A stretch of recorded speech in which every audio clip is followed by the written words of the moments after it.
શક્તિપીઠ અંબાજીમાં વૈશાખી પૂનમ નિમિત્તે ભક્તોનું ઘોડાપૂર ઉમટ્યું છે।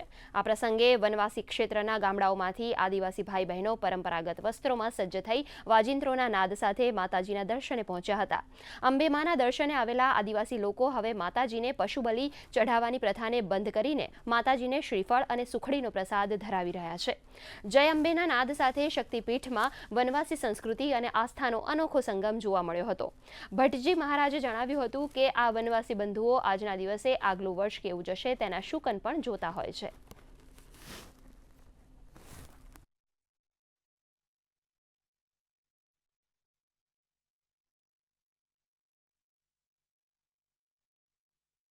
વૈશાખી પૂર્ણિમાનું વિશેષ મહત્વ એ છે કે આદિવાસી સમાજનો મેળો હોય છે અને આજુબાજુના ગામમાં રહેલા તમામ આદિવાસીઓ ભેગા થઈ અને માતાજીને સુખડી અને શ્રીફળનો પ્રસાદ ધરાવતા હોય છે અને તેમના પોશાકમાં આવતા હોય છે અને આ રીતે માતાજીની એમને જે બધા ભેગા થઈ અને માતાજીના શકન જોતા હોય છે। શકન એટલે કે વરસ સારું જશે કે નહીં તે તેમના શકન ઉપરથી નક્કી થતું હોય છે। સુખડી ચડાવીએ છીએ અને અમારા મોનતા હે અને એ અમારા લોકોને માતાજીને ચડાવવાની છે એટલે અમારા સૌ આદિવાસી આજુબાજુના ગામડાના એ આવે છે। માતાજીને તો એવું પ્રશ્ન કરું તો વરસાદ સારો થાય ને મા અંબાને દર્શન કરીએ એટલે સૌનું સુખ થાય, સૌનું સારું થાય।